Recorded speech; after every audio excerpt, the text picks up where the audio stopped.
मालापुरची बालादेवी, पातूरची रेणुका देवी, काटे पूर्णाची ढगादेवी यांना मी कोटी कोटी वंदन करतो. मैं संत गजानन महाराज जी को शीश झुकाकर नमन करता हूं. विदर्भ का आशीर्वाद हमेशा मेरे लिए खास रहा है. अब एक बार फिर मैं विधानसभा चुनाव में महायुति के लिए आपसे आशीर्वाद मांगने आया हूं.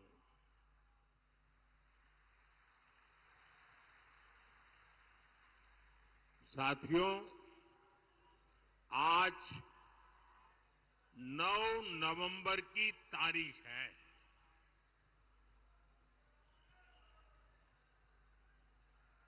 और ये 9 नवंबर की तारीख बहुत ही ऐतिहासिक तारीख है. आज के ही दिन 2019 में देश की सर्वोच्च अदालत ने राम मंदिर पर फैसला दिया था.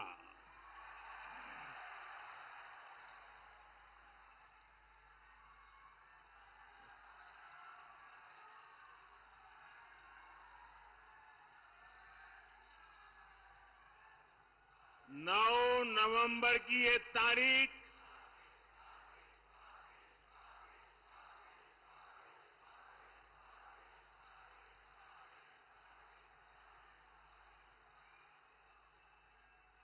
जय श्री राम.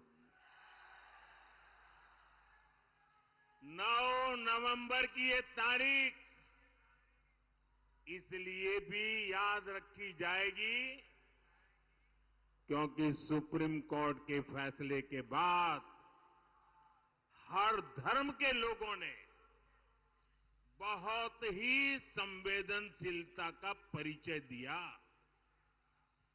राष्ट्र प्रथम की यही भावना भारत की बहुत बड़ी ताकत है. साथियों, 2014 से 2024 ये 10 वर्ष महाराष्ट्र ने बीजेपी को लगातार दिल खोलकर आशीर्वाद दिया है.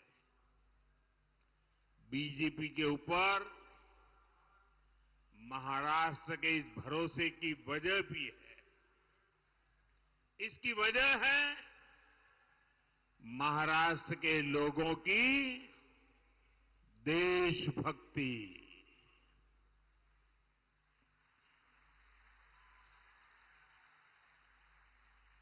और महाराष्ट्र के लोगों की राजनीतिक समझ और महाराष्ट्र के लोगों की दूरदृष्टि.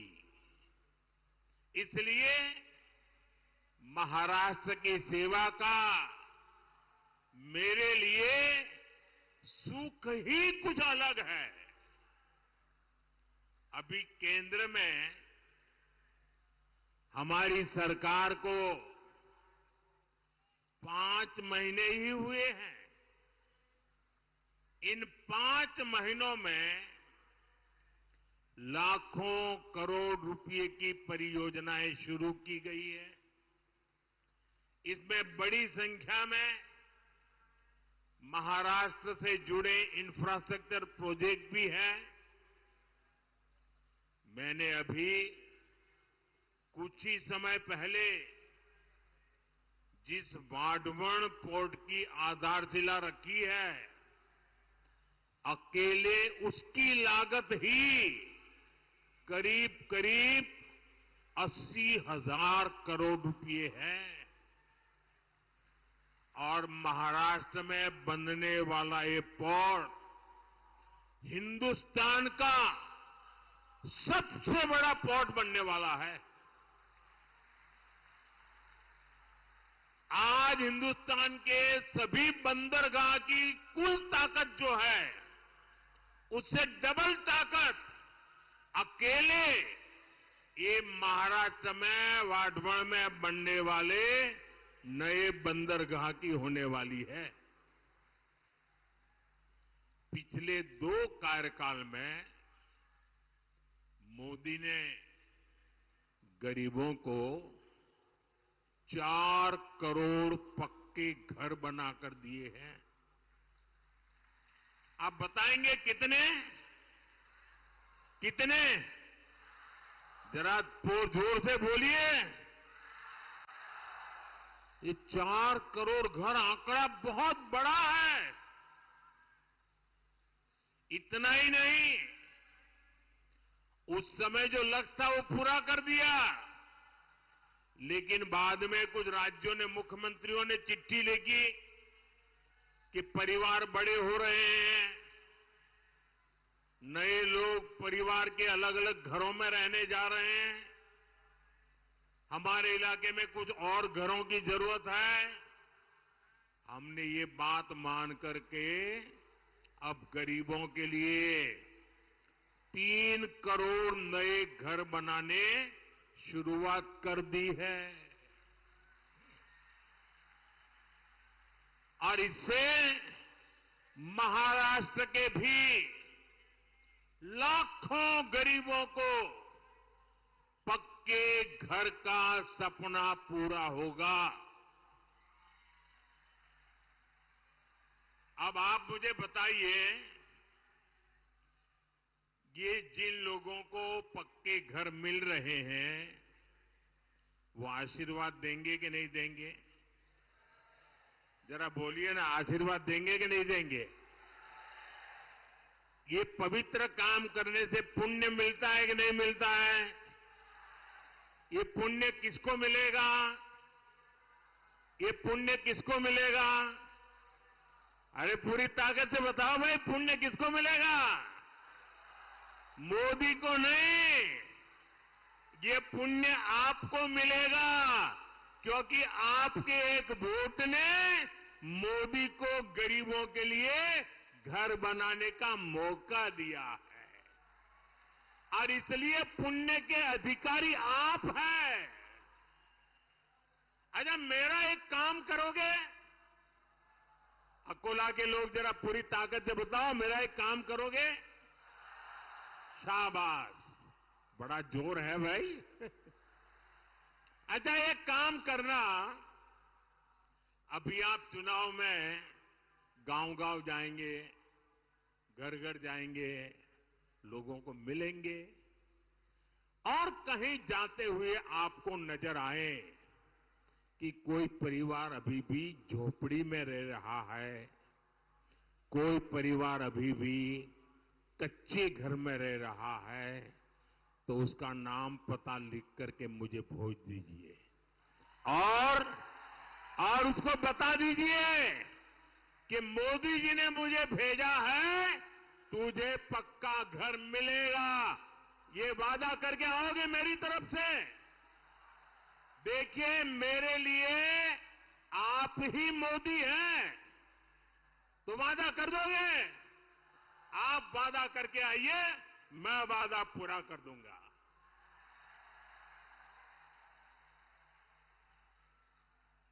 साथियों, चुनाव के समय मैंने 70 वर्ष से अधिक उम्र के बुजुर्गों को मुफ्त इलाज की गारंटी देने का वादा किया था। हमारी सरकार ने सीनियर सिटीजन्स, बुजुर्गों की सेवा के लिए ये योजना लॉन्च कर दी है। 70 साल से ऊपर के बुजुर्गों को वय वंदना आयुष्मान कार्ड मिलने शुरू हो गए हैं। सबका सबका साथ सबका विकास की भावना के साथ ही इस योजना का लाभ हर वर्ग, हर समाज, हर धर्म के बुजुर्गों को मिलेगा। आपके परिवार में भी जो 70 साल के ऊपर के हैं ना, उनकी बीमारी के खर्च की चिंता आप मत करना, उनका ये बेटा करेगा। साथियों, कांग्रेस और अघाड़ी वालों ने महाराष्ट्र के लोगों की जिस मांग को दशकों तक पूरा नहीं होने दिया, मोदी ने वो भी पूरा कर दिया। बताऊं क्या बात की है हमने? बताऊं? हमें मराठी को अभिजात भाषा का दर्जा देने का सौभाग्य मिला है। मराठी को वो सम्मान मिला है जिससे पूरे महाराष्ट्र का गौरव जुड़ा है। केंद्र में एनडीए सरकार तेज गति से चल रही है। उतनी ही तेज गति वाली महायुति सरकार मुझे फिर से यहां महाराष्ट्र में चाहिए। और इसलिए मैं आज आपके पास आशीर्वाद मांगने आया हूं। मिलेगा ना? पक्का मिलेगा ना? हर बूथ में से मिलेगा, हर गांव से मिलेगा, हर मोहल्ले से मिलेगा। और इसलिए पूरे महाराष्ट्र में आज गूंज रहा है, भाजपा महायुति आहे तर गती आहे, महाराष्ट्राची प्रगती आहे। साथियों, महायुति सरकार के अगले 5 वर्ष कैसे होंगे, इसकी एक झलक महायुति के वचननामे में भी दिख रही है। महिलाओं की सुरक्षा और महिलाओं के लिए अवसर, माझी लाड़की बहन योजना का विस्तार,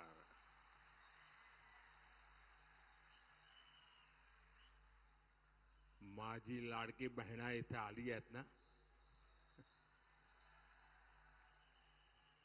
युवाओं के लाखों रोजगार, विकास के बड़े बड़े काम महायुति सरकार महाराष्ट्र के विकास को डबल स्पीड से आगे बढ़ाएगी। यानी स्वाभिमानी युवा, शिक्षण, रोजगार महायुतीचे सरकार करील स्वप्न साकार। साथियों, महायुति के घोषणा पत्र के बीच महाअघाड़ी वालों का घोटाला पत्र भी आया है। अब तो पूरा देश जानता है, महाअघाड़ी यानी भ्रष्टाचार, महाअघाड़ी यानी हजारों करोड़ के घोटाले, महाअघाड़ी यानी पैसों की उगाही, महाअघाड़ी यानी टोकन मनी, महाअघाड़ी यानी ट्रांसफर पोस्टिंग का धंधा।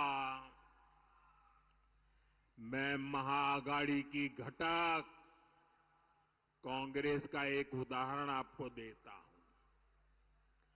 जहां कांग्रेस सरकार बन जाती है, वो राज्य कांग्रेस के शाही परिवार का एटीएम बन जाता है। एटीएम पता है ना, लोग उसमें से पैसे निकालते हैं, एटीएम।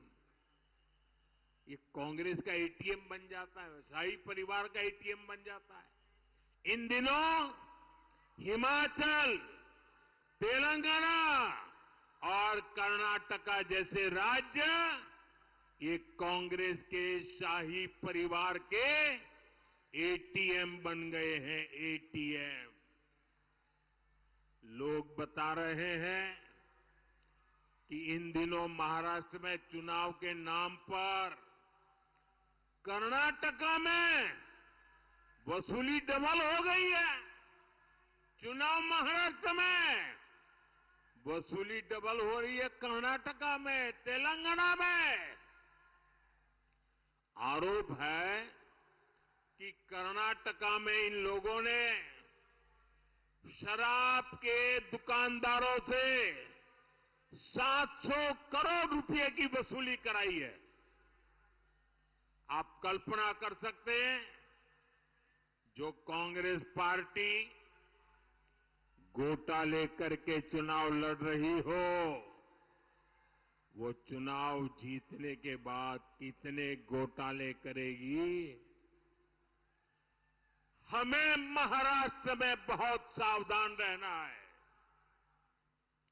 हम महाराष्ट्र को महाअघाड़ी के महाघोटालेबाजों का एटीएम नहीं बनने देंगे।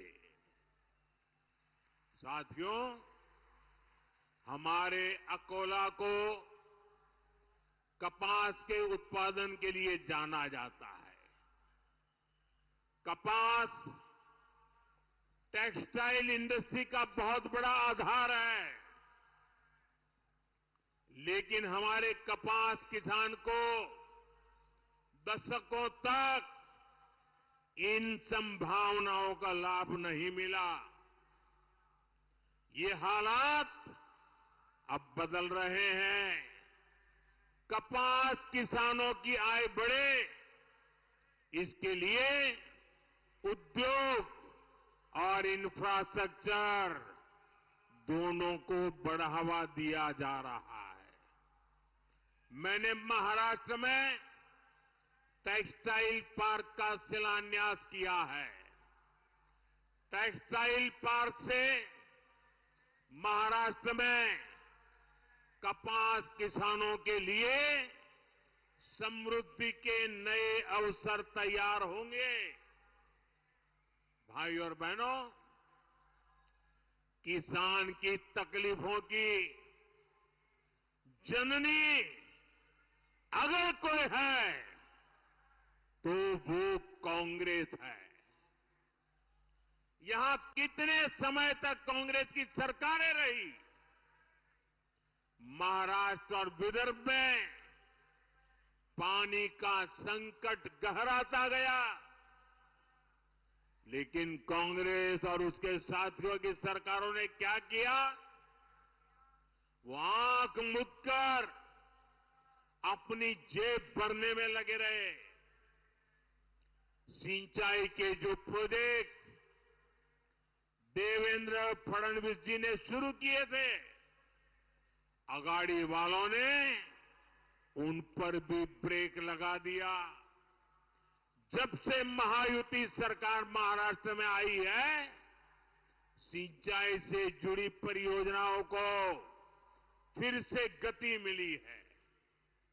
हमारी सरकार ने वैनगंगा, नलगंगा, पैनगंगा इन नदियों को लिंक करने की योजना को मंजूरी दी है। इस परियोजना से अमरावती, यवतमाल, अकोला, बुल्ढाना, वाशिम, नागपुर और वर्धा में पानी की कमी दूर होगी और इस पर करीब करीब 90,000 करोड़ रुपए खर्च होंगे। नदियां आपस में जुड़े, कहीं बाढ़ और कहीं सूखा, ये समस्या खत्म हो, इसके लिए हमारी सरकार ने हजारों करोड़ रुपए दिए हैं। इससे महाराष्ट्र के इस भाग में पानी की समस्या दूर होगी और उत्पादन बेहतर होगा। हम किसानों को कम पानी का उपयोग कर सिंचाई करने के लिए भी प्रेरित कर रहे हैं। पीएम कृषि सिंचाई योजना के तहत महाराष्ट्र में सूक्ष्म सिंचाई कवरेज को 10 लाख हेक्टेयर तक बढ़ाया गया है, जिसका मकसद है पर ड्रॉप मोर क्रॉप। साथियों, हमारा संकल्प है किसान खुद इतना सशक्त हो कि वो देश की प्रगति का नायक बनकर उभरे। इसलिए हम किसान की आय बढ़ा रहे हैं और खर्चे कम कर रहे हैं। हमने पीएम किसान सम्मान निधि शुरू की। महायुति सरकार ने उसमें अपना भी सहयोग किया। इसका परिणाम है कि महाराष्ट्र के किसानों को सालाना 12,000 रुपये मिल रहे हैं।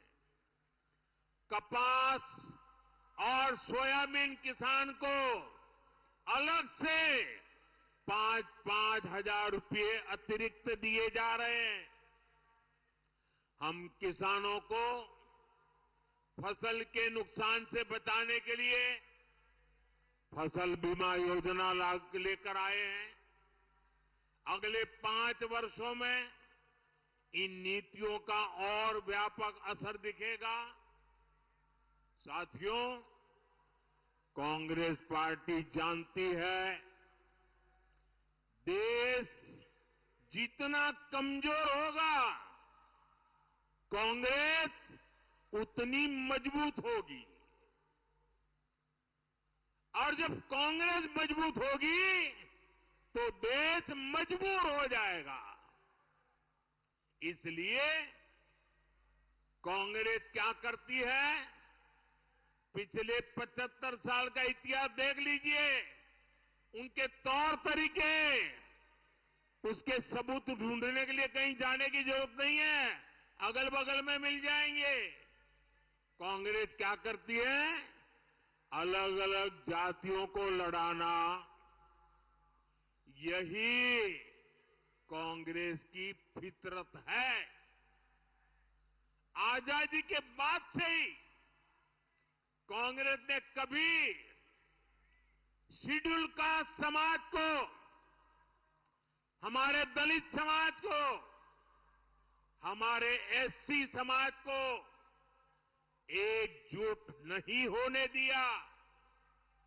कांग्रेस ने हमारे जनजातीय समूह, हमारे आदिवासी समाज, हमारे एसटी समाज को भी अलग अलग जातियों में बांटकर रखा।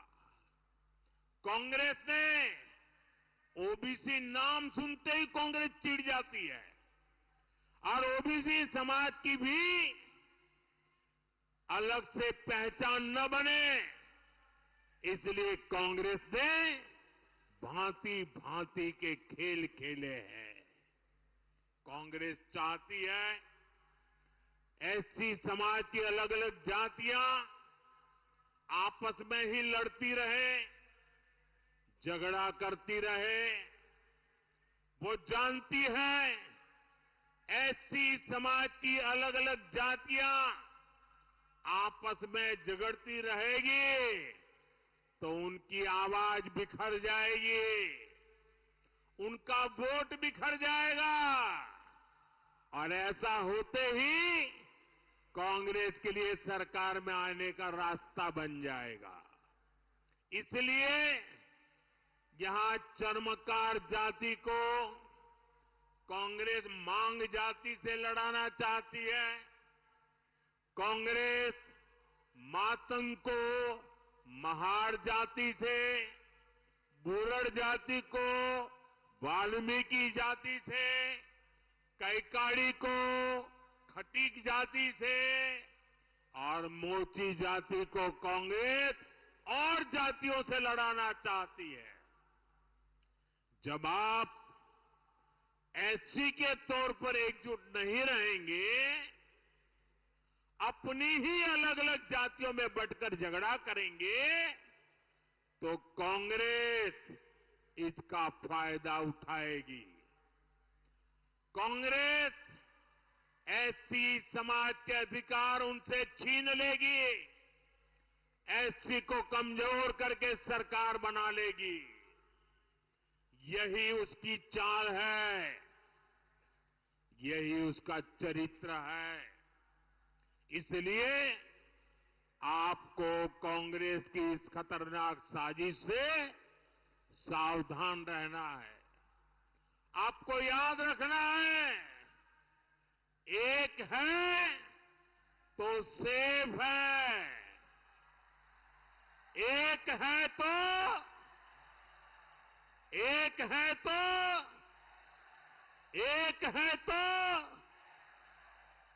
साथियों, मैं आज महाराष्ट्र की धरती से हरियाणा के अपने भाई बहनों का विशेष आभार व्यक्त करना चाहता हूं।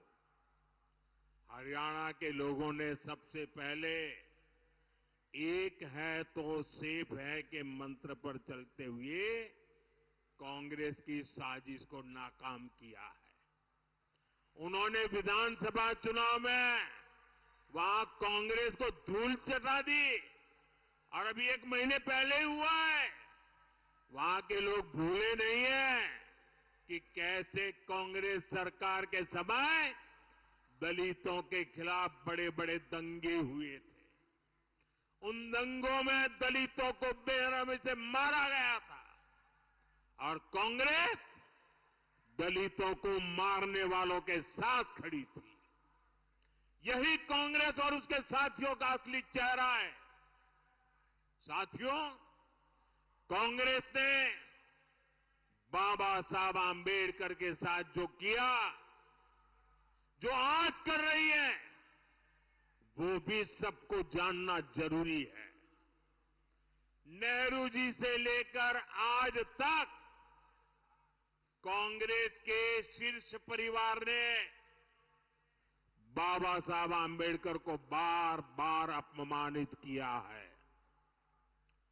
कांग्रेस के समय बाबा साहब आंबेडकर के किसी भी बड़े काम का श्रेय कभी भी बाबा साहब को देने नहीं दिया। आज देखिए, जो बड़े बड़े डैम हैं, बड़ी बड़ी नदी जल परियोजनाएं हैं, इसमें सबसे बड़ी भूमिका जब बाबा साहब केंद्र में मंत्री थे, बाबा साहब आंबेडकर की रही। लेकिन इसका श्रेय बाबा साहब को नहीं, कांग्रेस के एक परिवार ने हड़प लिया, उनके ही नाम सब कर दिया। देश के पहले कानून मंत्री के रूप में बाबा साहब आंबेडकर ने देश के लिए अनेकों बड़े निर्णय किए, लेकिन कांग्रेस ने ये श्रेय भी बाबा साहब को कभी नहीं दिया। कांग्रेस के लोग बाबा साहब से इसलिए भी नफरत करते हैं क्योंकि संविधान निर्माण का श्रेय बाबा साहब को जाता है। कांग्रेस ने छल कपट से चुनाव में बाबा साहब को हरवाया। देश के एक महान नेता की राजनीति खत्म कर दी। क्यों? क्योंकि बाबा साहब दलित मां के बेटे थे। बाबा साहब को भारत रत्न भी तब मिला जब केंद्र में बीजेपी के समर्थन से सरकार बनी। साथियों, मेरे लिए बाबा साहब आंबेडकर, उनकी नीतियां हमेशा प्रेरक रही है, सदा सर्वदा पूजनीय रही है। हमारी सरकार ने बाबा साहब के योगदान को देश दुनिया के सामने प्रखरता से रखा है। देश विदेश में बाबा साहब जहां जहां रहे, हमने उन उत्थानों को, उन सभी स्थानों को पंच तीर्थ के रूप में विकसित किया है। महू में उनका जन्म स्थान, नागपुर में दीक्षा भूमि, मुंबई की चैत्य भूमि, दिल्ली में जहां उन्होंने अपना अंतिम समय बिताया, और लंदन में आंबेडकर मेमोरियल होम, ये पंच तीर्थ आने वाली पीढ़ियों को प्रेरित करते रहेंगे। और साथियों, मैं आज अकोला की धरती से इस शाही परिवार को चुनौती देता हूं। 75 साल हो गए, उनकी 4 पीढ़ियों ने देश पर राज किया है, लेकिन इस परिवार ने अगर इन पंच तीर्थों की मुलाकात की हो, बाबा साहब को श्रद्धांजलि दी हो, तो जरा देश के सामने रखे, ये मोदी है जो पंच तीर्थ पर जाकर के बाबा साहब को नमन करके आया है।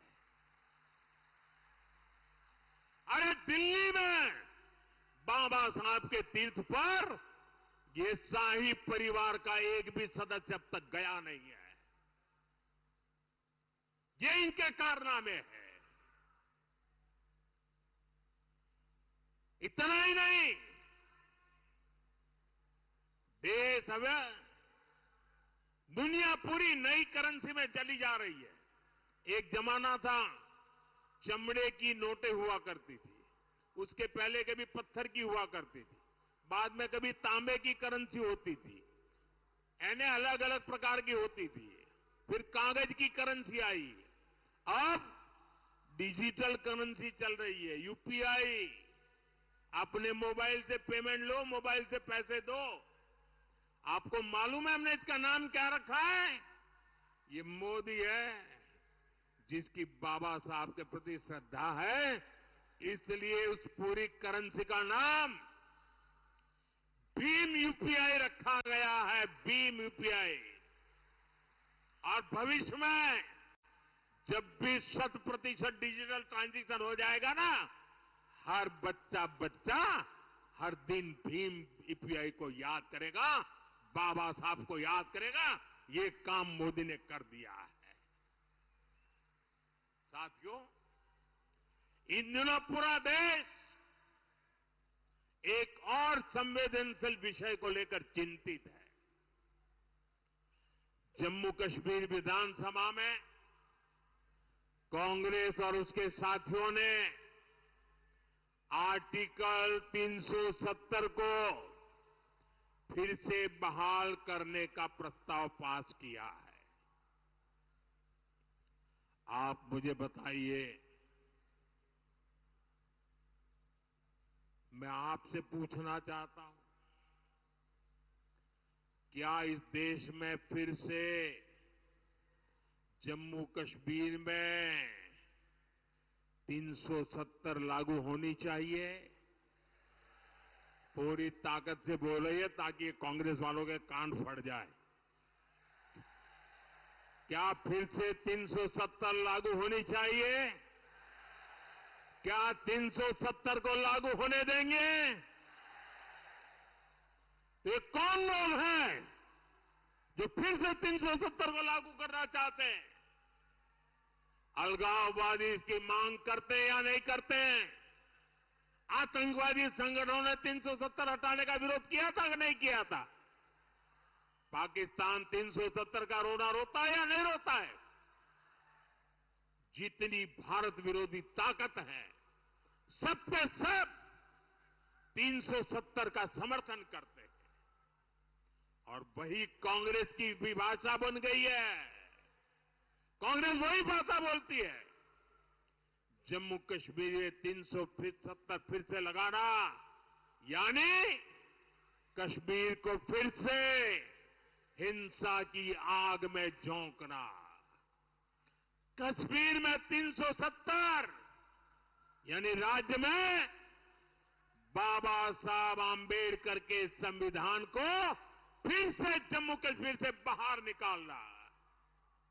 ये जो लोग संविधान की किताबें और कोरे कागज की किताबें बांटते फिरते हैं ना, ये कैसे पापी लोग हैं मैं बताता हूं। और हम सब की आंखों में कितनी धूल झोंकी उन्होंने देशवासियों की आंखों में।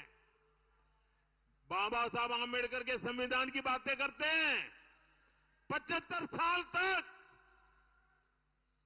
इस देश में 2 संविधान चलते थे।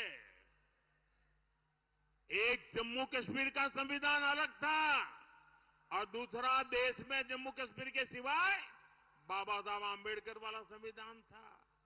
हम उनको पूछते थे क्या बाबा साहब आंबेडकर का संविधान जम्मू कश्मीर में लगेगा कि नहीं लगेगा? इनके मुंह पे ताले लग जाते थे। ये हमारे संविधान के प्रति श्रद्धा थी, ये हमारी बाबा साहब के प्रति श्रद्धा थी।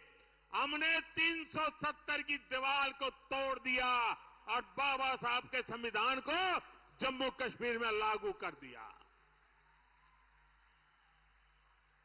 और जब बाबा साहब का संविधान लागू हुआ न, तब जाकर के 370 हटने के बाद 75 साल के बाद पहली बार कश्मीर और जम्मू के दलितों को आरक्षण मिला।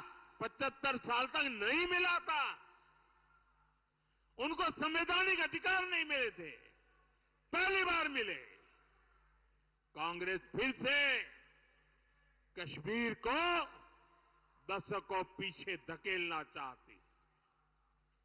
कांग्रेस जानती है इसी 370 की वजह से कश्मीरी हिंदुओं को अपना घर छोड़कर भागना पड़ा था। ये जम्मू कश्मीर के दलितों पिछड़ों का अधिकार छीनना चाहती है और यहां महाराष्ट्र में आकर दलितों पिछड़ों से वोट भी मांग रहे हैं। साथियों, 20 नवंबर को महाराष्ट्र के साथ साथ आपको देश के भी भविष्य को दिशा देने का मौका मिलेगा। आपको विकास को चुनना है, आपको शांति को समर्थन देना है, आपको सुरक्षा को चुनना है। मेरा आग्रह है आप महायुति के सभी उम्मीदवारों को भारी बहुमत से जिताइए। हम मिलकर समृद्ध महाराष्ट्र और विकसित भारत का सपना पूरा करेंगे। आप यहां इतनी बड़ी तादाद में आए और मैं देख रहा था, मैं यहां बोल रहा था, वहां पूरा एक भीड़ की भीड़ चली आ रही अभी भी। ये प्यार, ये आशीर्वाद, और मैंने कल 2 रैली देखी, आज तीसरी रैली देख रहा हूं। कोई सर्वे वर्वे काम नहीं आने वाला, ये विजय का विश्वास नजर आ रहा है।